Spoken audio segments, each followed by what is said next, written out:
They say life is what you make of it. So whether you haven't had the best start in life or you have but found yourself going down the wrong path, it's really not too late today to stop and start again, to focus on who you want to be and what you want to achieve. My guests tonight are Justice Williams, Editor-in-Chief at City and Style magazine, who went from getting a criminal record to being honoured with an MBE from the Queen. She's here to tell us how she turned her life around.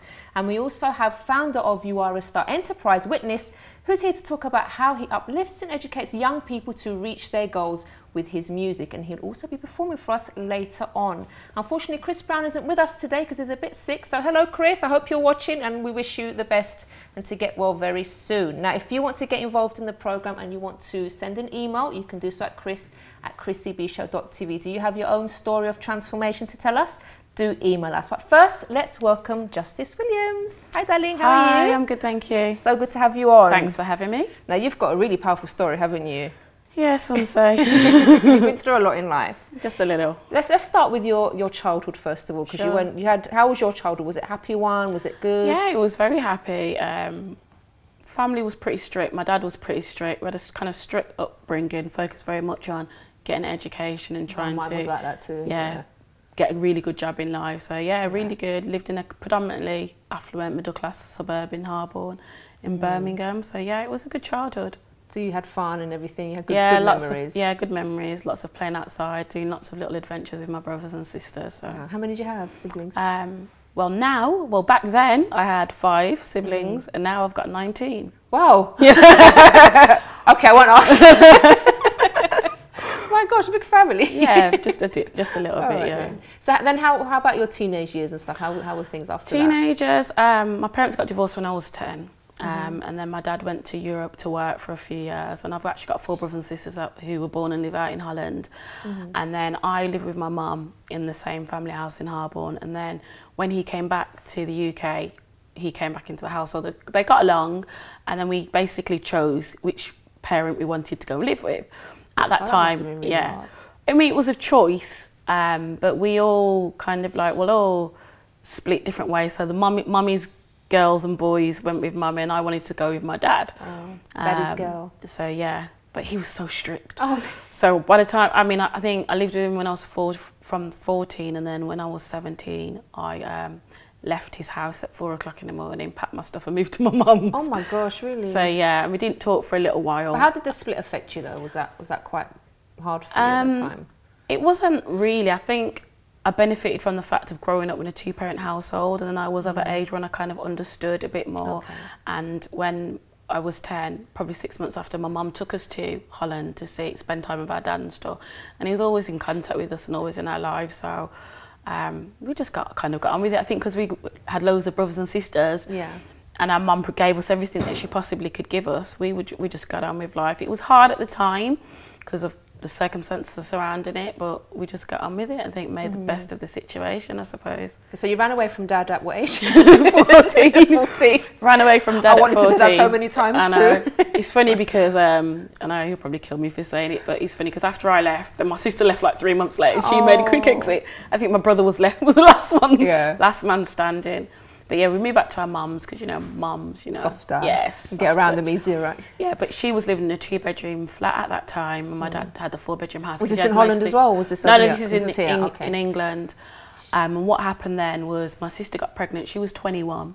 She'd got pregnant, and there was no space because obviously it was a case of there was 3 of us, 3 girls living with our mum, 2 in a 1-bedroom. We had 1 bedroom to share. And my mum was like, well, you're the smart one, you're the brainy one, you can go and get your own place. And I was 17 and a half at the time, and I was in college doing my A-levels. And I was like, right, fine, okay then. So literally I put my name on a housing list, and 4 days later I was offered a place. Conveniently, it was 2 minutes from my dad's house. So yeah, so I was living by myself from, an early age, and I think that was kind of set the trend for part of my journey, because it's quite hard. It's hard as a young person living by yourself away from home. I had to drop out of college, work full time. And then the bank starts off. You say it really casually, but was it quite a difficult time for you? Were you like? I think were you like, oh no, I want to stay at home? The situation was, to be honest, I didn't really mind, because what had happened was when my sister came to live with my mum, I had to then move from the bedroom to living room. So I was literally sleeping on the couch. That was like where I was. So it was like, okay, well, I was quite independent. I was going to college, I'd passed my test, I'd bought a car, I was travelling, I was going out with my friends, you know, I'd go away for the weekend. So it didn't faze me that much. And obviously she was going to have a baby, so I was still close to my parents. But it's something I just had to get on and do. And then the reality hits that when you're there living by yourself and you've got bills to pay and you've got to work to pay the bills, pay the bills, you've got to go to work. So. I think that's the time when people start to appreciate their parents and everything that they've done, isn't it? I always say, like, to my younger siblings now, like, stay at home. And to my friends, stay at home as long as possible. Milk it for as long as you possibly can. So when did things actually start going downhill for you? I think what happened then, I met somebody and he just so happened to be a drug dealer. And we started living together. So I think it was because I was living in Harborne, but I was actually hanging out in inner city areas where I used to live. And it's just that social environment. And it was that you didn't see people as, oh, that's a drug dealer. It was like a person who you knew, who you'd seen around, you were friends with. So the drug dealer. So you knew his background? Yeah, I knew his background. Not as much as I did. But I realised that by the time, after a few years we were living together, I found that he was actually taking drugs himself. So we split up. And then I moved from that area right smack bang into the inner city of Birmingham in Handsworth. So I got a three bedroom flat then, and then my friends moved in with me, and then it was all systems go. What do you mean? Well, I think what I realised was that despite having a good upbringing, having great GCSEs, and you know, I'd even got accepted to university to study law and politics. The reality of now getting a job and just being from a specific postcode and being stereotyped as a certain type of person, I got a job easily before it wasn't an issue, and then it was kind of like, it was really hard, and I was thinking, this can't seriously be because I live in this area and that I'm black or whatever. I never used to have this, it's because I'm black thing, because I grew up in a middle class, predominantly white area, and all my friends were white, and I had no problems. So to me, it was like more of a shock to the system. And then when I was meeting people who became my friends and realising some of the hardships that they face, and even through the schooling system that they went to living in an inner city area full of deprivation, it's like a total different environment. And I was just frustrated. What did that lead for you? I just felt frustrated. I felt that, not that my parents had abandoned me, but I just felt that, well, they didn't really care because, you know, they made me go and live by myself. And it's kind of like you displace the blame from yourself to somebody else. And I just thought, you know what, I don't really care. I'll do what I like, kind of thing. So I was working, and there was a time period when I was out of work and I was claiming job seekers allowance, and I just thought, this is crap. Like, I don't want to be living on JSA. And then I started smoking weed every day, all day, and that kind of makes you feel slightly depressed at times as well, especially if you've got nothing going on in your life, you're not going to work, or you've got nothing to wake up for in the morning. And we just was cruising the streets, hanging out with the wrong crowd. But I'd realised that a lot of the girls in my circle, what they were doing, they were kind of like using their sexuality and their femininity to get things from men. And I always was a tomboy, and I was very much not like that, and I was very much one of the lads. I mean, when I was 18, I even studied mechanics. Because I was fascinated by cars and stuff. So I kind of was with the boys. I was hanging with the lads, going out and doing the things that the lads was doing. Did you learn to use your femininity? No. I've never been one of those type of people. Oh, now I'm quite graceful. I try to be, at least, anyway. But I used to just hang around with the boys. I was very much a tomboy, jeans, hoodie, trainers. Now you got into crime as well, didn't you? Yeah, I mean, obviously, you know, got involved in drugs and that kind of lifestyle. Fraud as well was a big thing, and then obviously shoplifting, petty shoplifting, just stupid stuff. Because my younger friends, who were kind of looking up to me, because I was like the leader of the pack, the girls, they were doing stuff, and I used to kind of just sit back and watch and let them do it. But I think one time we got caught based on the fact that I was there with the girl at the time. But before that, I got arrested for stupid things like driving a car with a tax disc from somebody else's car on it because I'd forgot to tax my car. That's fraud.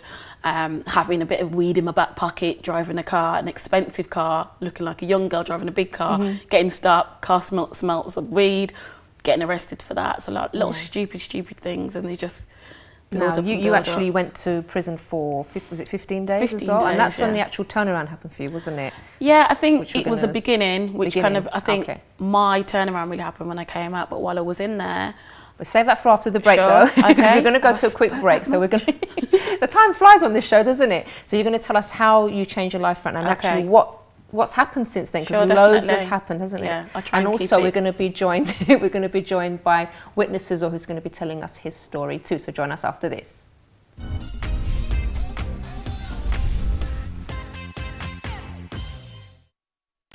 Don't forget to subscribe to the Chrissy B Show, always aiming to show you the happier side of life. You can find us on YouTube, Facebook and Twitter.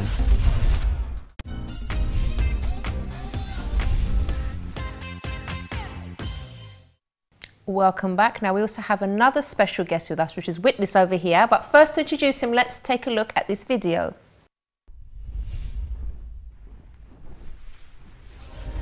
Don't tell me that I can't, because I can.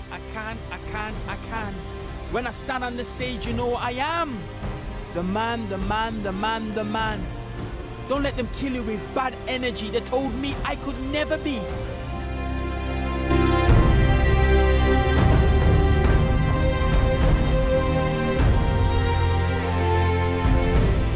It was asked, can anything good come out of Lazelle's? Well, here I am. Yeah, witness. When I told them the idea about, you know, putting on a concert at the NIA, they told me to go back and go and have a look at, you know, the church hall or the community hall, or, you know, go and look in the school hall and see if we can just do it there. You know, that would be your good deed for, you know, for your local community. So, that ain't happening. So if we're gonna do it, we're gonna do it properly. We're gonna do it big style too. So we did it. Here I am, NIA. Wow.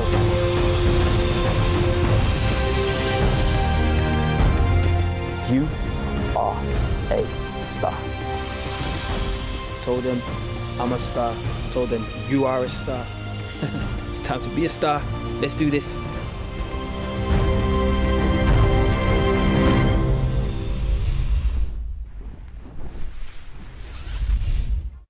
So Witness, welcome to the show as well. Hi. How are you doing? I'm very well, all things considered. So you've got your own story to tell us. So we're just going to hear the rest of Justice's story, and then we're going to hear all about you. And you're also going to be performing for us too, aren't you? I'll try my hardest. So looking forward to that. So am I. He's fun, isn't he? Okay, so back to you, Justice. Yeah, Witness. Yeah, so you know each other, no? Yeah, nearly 2 decades now, actually. Oh, okay. Jeez. We're still friends, that's good. It's too long. Trying to put in another decade and then we'll... Yeah, then we'll see. They'll be back see on the what show. happens Review our friendship agreement. Yeah. Take another So contract now out. you went to prison Yeah. for 15 days. Now, what happened when you were there? Because it must have been quite terrifying for you. Or no? No, to be quite honest, it seems weird to say that, and obviously it affects people in different ways. I mean, before that, I'd been around violent situation, gun crime, things like that, which were a lot more scary, you could say. You feel kind of safe there then, for a while? Not even safe, because I never felt that I was at risk when I was not in prison, but I just felt, wow, I'm actually here. The place where I tried to dodge for so long, I'm actually here. It kind of sinks in. And I was in a prison where it was overcrowded and there wasn't no space. So the only space that they had for me to stay was on suicide wing. Oh, so I was on a wing where everybody was trying to obviously take their own life. So that itself was a traumatic experience. But I was only in there for 15 days, so obviously I just kept my head down, and I ended up working in the library while I was there. But the issue that was the biggest thing for me was because I was used to travelling a lot and my parents not seeing me for a while. I thought, okay, 15 days I can get away with nobody finding out where I am, kind of thing. And then I was told one day, oh, you've got a visitor, and I thought it was my solicitor because I was appealing my my conviction. However, you have to wait 15 days, I found out, before you can actually appeal it, which I only had a 15-day sentence. 28 days, served 15. So I went there thinking I was going to my solicitor. My stepmom came in with my little brothers and sisters. Oops. And I was like, holy crap, kind of thing. And then it kind of all sunk in, and they're looking at me like, what are you you doing know, what here? are you doing? And like all teary-eyed and whatever. And then she's like, how did that affect you? That was like the part that really got me, because it was like my siblings had always looked up to me, but they looked up to me because I thought it was going to be something great, because I was the most bright person in school, destined for greatness, as my dad would say, in the family. And now they were kind of looking at a misguided role model. So that kind of really impacted me, because it was a shock, the fact that they were there. Yeah. And, you know, it really, really upset me. And she was like, oh, your mum, because they couldn't tell them what I was inside for and whatever, for data protection. It's like, your mum, like, she can't come and see you because she will have a nervous breakdown. your dad, he's just disowned you, he's told no one to speak to you, whatever else. It was like a shock to the system kind of thing. And I was like, how the heck did I get here? You know, 15 days, a few days before, I was, you know, out and about with my friends, having a laugh and a joke. So yeah, it kind of like made me think. It happens, doesn't it? Because sometimes parents do try their very best, don't they, with their kids, and there's a lot of people that turn around and they do blame the parents. Oh, you know, if your kid's in prison, if they're on drugs, or whatever, it's your fault you didn't bring them up right. But there are parents that do really do their best. But sometimes circumstances, peer pressure, hanging around with the wrong crowd can just lead a child, you know, your child to go down the wrong way. And I think with teenagers, we like to experience things for ourselves, and when we're living by ourselves, we're independent, things like that. My parents did a really good job, because I was really an undercover criminal, because I was still working full time. They all thought that I had a great life, and I was doing that kind of under the side. So I can't fault them. It was definitely my own personal selfish decision that I made. Now, before you tell us what you're doing now, I'd like to hear a bit from Witness too, because you had your own struggles, didn't you, Witness? Can you tell us about that? Well, mine were more, well, less traumatic than Justice. But it was more like an internal battle, wasn't it? Because I think that sometimes that's just as bad, you know. Maybe it's not on the outside, but inside when you go through stuff. Definitely. My trauma was that my dad is a high-profile role model, but at the time is more mature now. But at the time, he was very strict, as Justice was explaining about her dad. My dad had come out of the army, working at a factory, but the discipline that he had in the army, he followed through into the home. Oh gosh, so that must believe have been me, tough. my shoes are absolutely beautiful, clean, and my shirt had to be tucked in, and my clothes had to be prim and proper at all times. And we had to, didn't matter if I knew you or didn't, I would have to say good afternoon, good morning, good afternoon, or good evening. So therefore, my parents always brought me up with these high type manners and responsibility for the community that I was in, because my dad was that role model. Okay. And was that tough for you to follow? Extremely. So, you know, I can appreciate people of, you know, sometimes you have what's known as the pastor's kids who have the expectation, or the solicitor's child, or the judge's child, or the Prime Minister's children, or even Prince Charles's children. They've got an expectation, they've got a heavy weight, how they're expected to behave in public.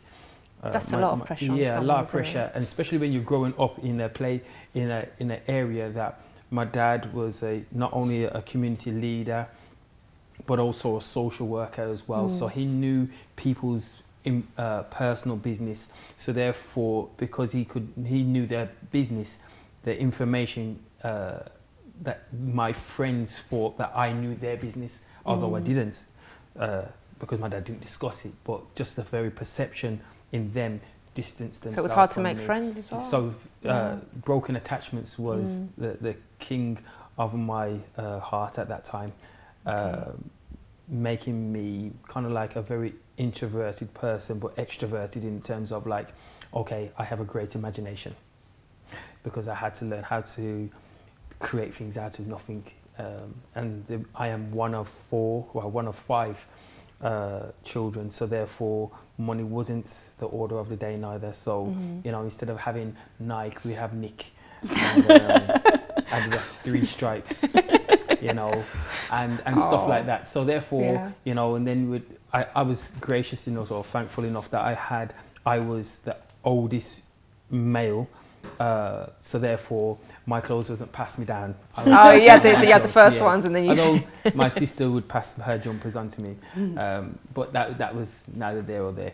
But so the conflict, what happened with inside of me, was expectation versus peer pressure. How do I mix with my friends to be relevant, but how do I continue keeping this profile with my father's expectations? When I became a teenager and going to school, in the first week I got suspended, but it was funny because the teacher lined us up, and basically they says, you're suspended, you're suspended, you're suspended, and we're telling your dad. And that was that. Oh, no. And that kind of like made the world open up beneath me, and they just down. And so therefore, singled out, didn't you? So how I combated that was through a lot of humour. to kind of like play jokes on my own self, so that instead of making everybody laugh, everybody laughing at me, I used to laugh at myself to make everybody laugh with me. So that was how I combated it. But deep inside there was a lot of turmoil and a lot of fighting with self-esteem, self-confidence, because a lot of the... Do you have self-confidence issues? Massive self-confidence issues. See, I've only known you for what, an hour? Yes. We met about an hour ago, yes. and you ooze confidence now. Oh yes, I you really do, and it's hard to imagine that you didn't really, you had a problem with confidence before, and I don't feel it's fake. That's what I'm saying. It's, for me, it's genuine. Yeah. You've well, got one of the things was that my friends, you know, they was able to go to parties and stuff like that, and I would go to my dad and I'm like, so Dad, I was thinking that I would like to go to a party with my friend. No. I would like to go down to go to the chip shop. No. And so everything was no, no, no, no. I know how it And feels. then my dad, as you can see from this side anyway, I'm still looking young and handsome. And I had women, just email me when you finish. I had women that would, like young lady girls, wanted to get involved and be my girlfriend, so we can walk in hand, go down, you know, to the chip shop. To the chip shop, you know. And my dad, you know, I gave them my house phone number. And my dad says, if my dad got to the phone, he would say he's not having a girlfriend until he's 18 or past his A levels. Oh, wow. So again, just knocked me right back down. When I thought I was building confidence, he just knocked it out of me. Not because he hated me, not because he didn't. He wanted to rob my joy. It's just that he was being very protectful and wanted to set a course and a direction, which has held me in good stead today. Because by the time I was 20, I got married. Okay. By the time I was, 37, I got divorced. But nevertheless, I had a good innings. But we're going to go to a quick break now. Yeah, well, you go to your break and I'll talk you on the way back. And then we'll have a good chat. Okay. Draw the tea. All right, so you two, both of you have achieved something amazing, and I'd like to really go into that after the break. So join us after this. Superb.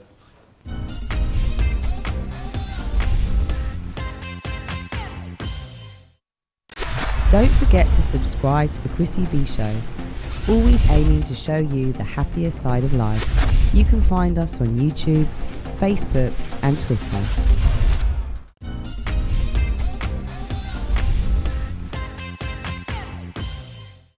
Welcome back, and I'm having a great conversation here with Witness and Justice, and now I'm going to hear about what they're both doing now, because they both had difficulties in their lives but managed to come through that and really achieve some amazing things. So let's start with you, Justice. I mean, I spent the last 10 years working with young people because the reality was I was going to go and study law and politics, and a career in law wasn't the best idea for kind of like somebody with a criminal record. And I literally did that campaigning around youth rights, young people, working with young people in gangs, doing a lot of stuff in the media.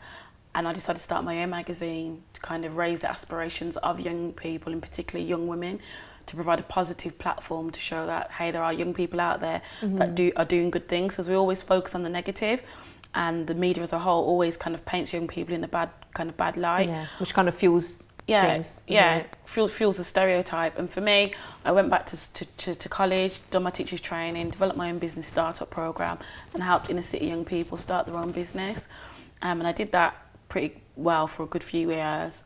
Then I got selected to be on the Birmingham Power 50 at number 30. Which is what, for the viewers that don't know? The Birmingham Power 50 is a kind of cohort of 50 individuals who they would consider the most powerful and influential people in the city of Birmingham. Don't know That's how quite a big thing, isn't it? But yeah, for a city of 1 million people, it's big. And in that same year, I then got nominated for an MBE for services to young people, because predominantly a lot of the work that I did was voluntary work, but I was passionate about young people and them not going down the same route that I did. And I would consider myself to be more of a privileged young child. There are other young people that grow up in deprivation that sometimes see it as their only option. And by no means it was easy. It wasn't like a smooth sailing, this is what I was like before, here I am now.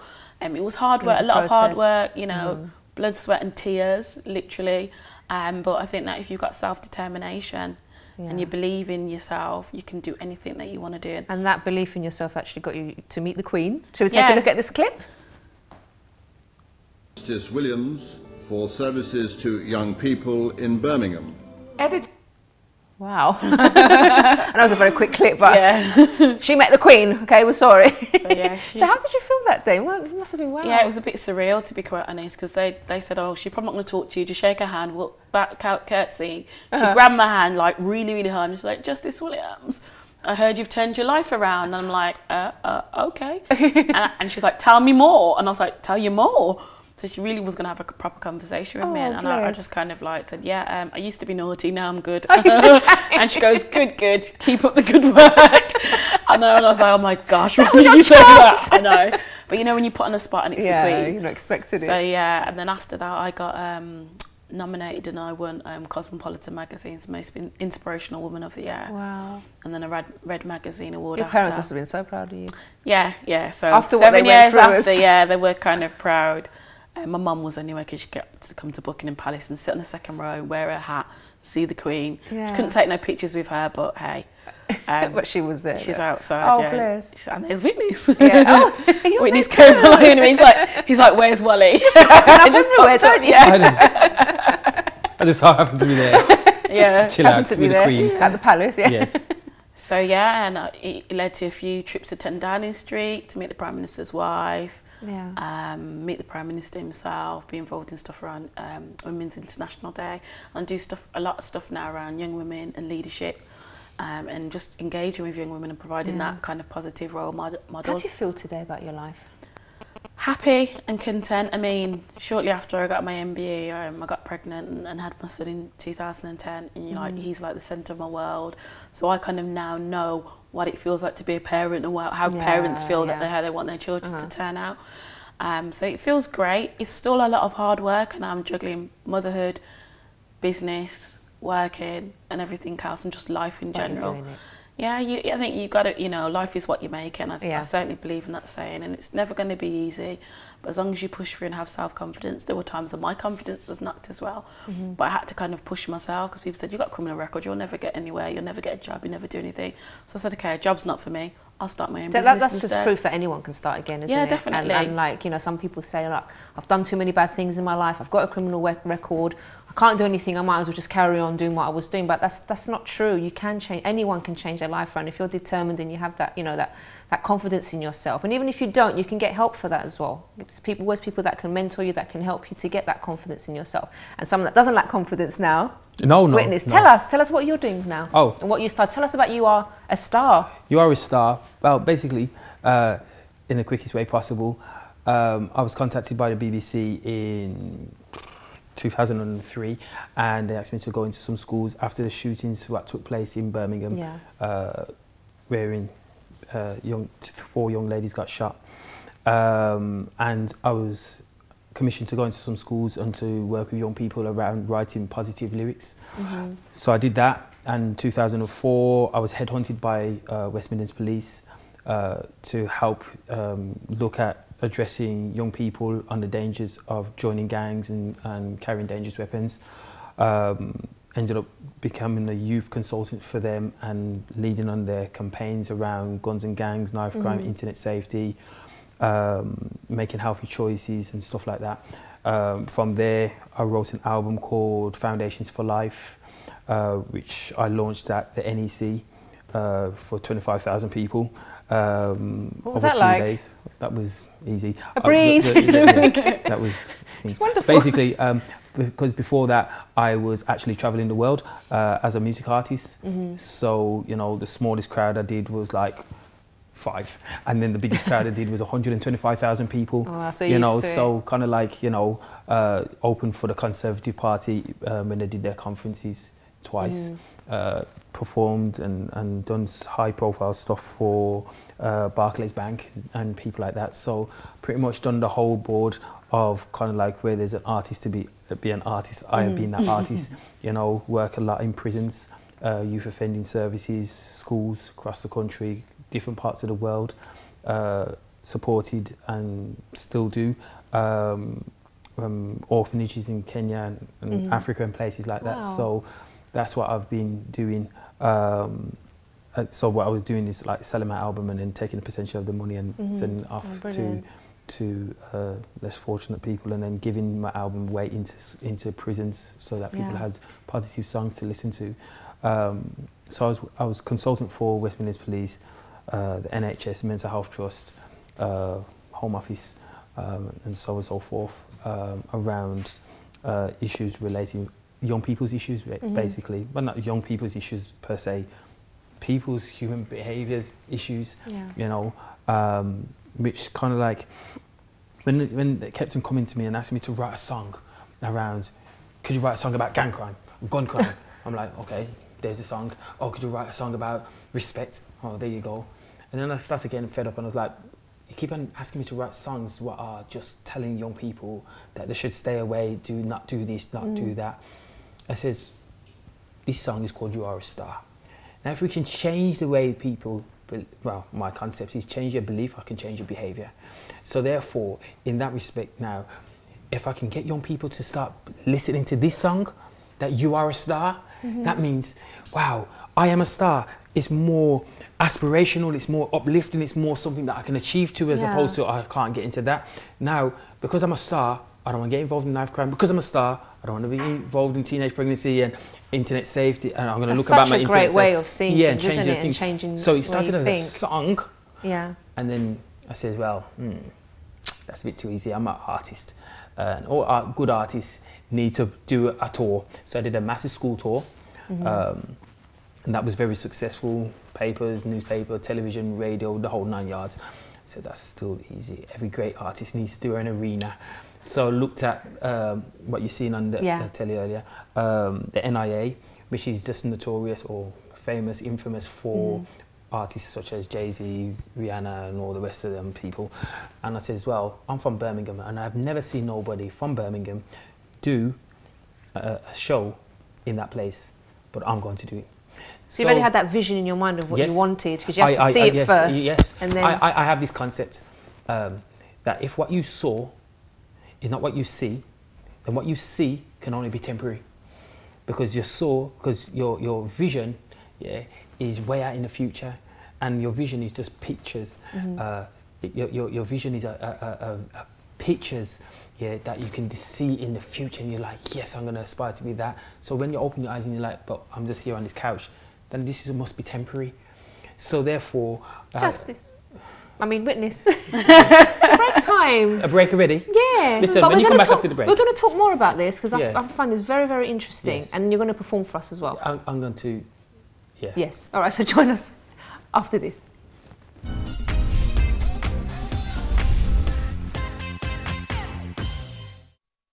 Don't forget to subscribe to the Chrissy B Show, always aiming to show you the happier side of life. You can find us on YouTube, Facebook and Twitter.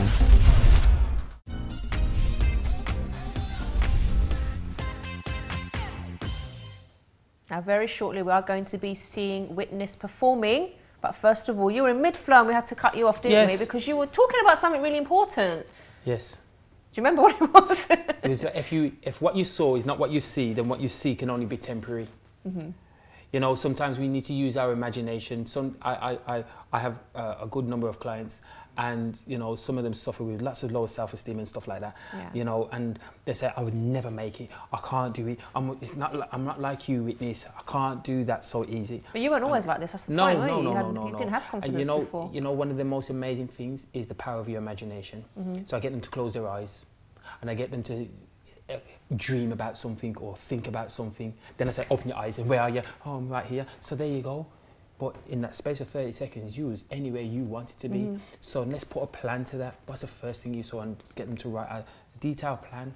And if you had all the resources in all the world, what would you do? If I gave you £1 million now, what would you do? Oh, I'm going to Selfridges, I'm going to this place, I'm going to that place. Okay, so when you got all that out of the way, then what do you do next? And then they start breaking it down. I would like to buy a house for my mum, I would like to do this and I would like to do that. Okay, let's break it down more and more.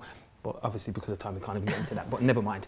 So that's how I turned the whole of this whole situation, working with all these different agencies and saying, look, you are a star. So I'll put on this massive concert for 5,500 young people. That's because they limited me to that, because I would have filled out the whole arena. But because I was so concerned about young people coming in from different area postcodes, I kind of like spent half of my budget on bossing them all in, basically. So anyway, and we had a big nightmare about that. So I just bombarded young people for 2.5 hours with messages around sexual health, teenage pregnancy, but leaving them with You Are a Star. Yeah. Then You Are a Star moved from there into a 6 weeks program, which is in 36 schools across the West Midlands and 18 youth offending services across the country. And now it's gone on to being a game, which goes into social housing. So therefore young people and parents can work together to look at how they can create their vision into something practical and tangible. So that is what has gone on.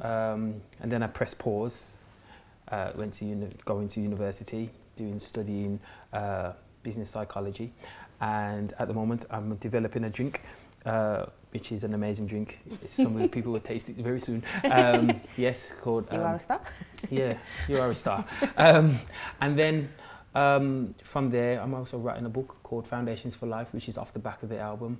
Called Foundations for Life. Been busy, haven't you? Yes, one has to keep one busy, because one would fall into any things wherein, you know, you can quickly become depressed if you feel to yourself that you're not doing nothing, achieving.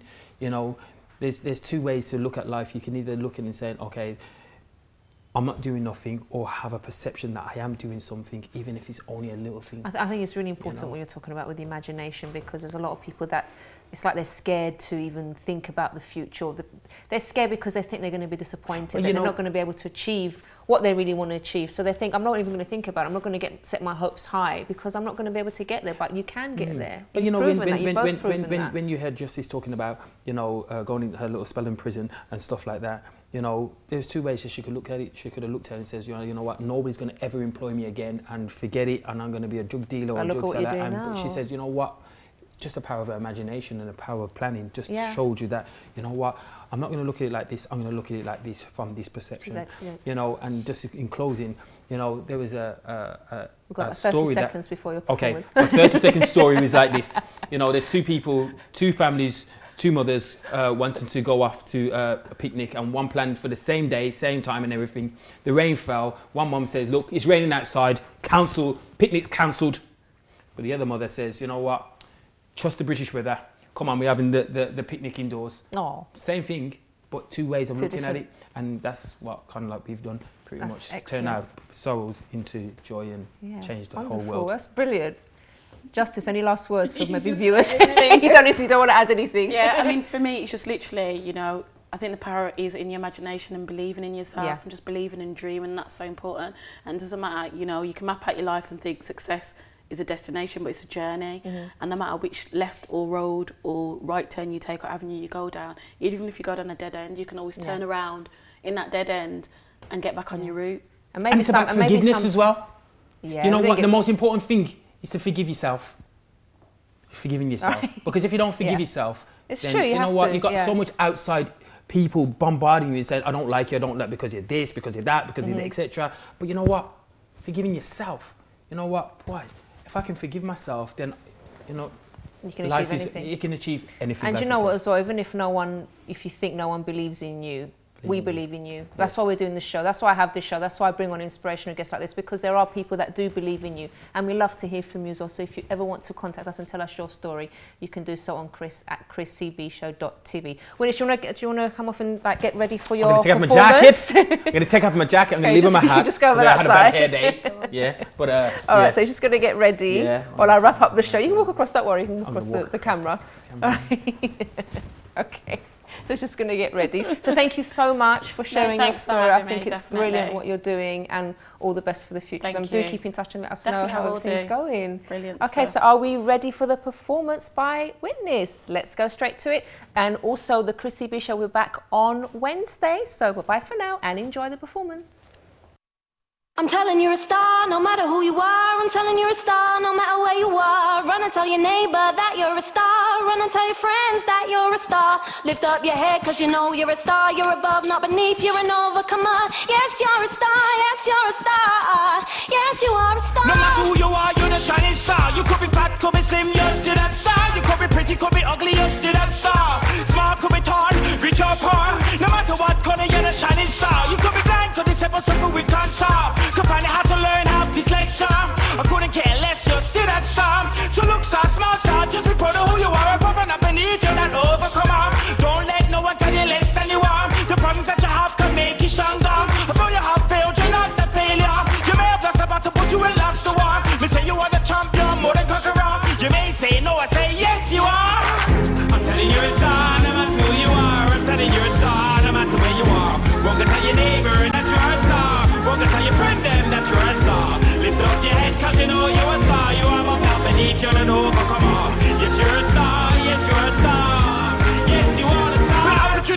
say please answer. Don't leave it outside when you are ponder. I promise you won't say that ever. Imagine how many songs and script writers, graphic designers and public speakers, teachers, doctors and liars, buried in the gift of being word changers. Don't look at me like you're strangers. You have it to you, you know what to do. Don't let hard work discourage you. Determination will see you through, but your biggest enemy could harm you. So here's what you do to help you get through.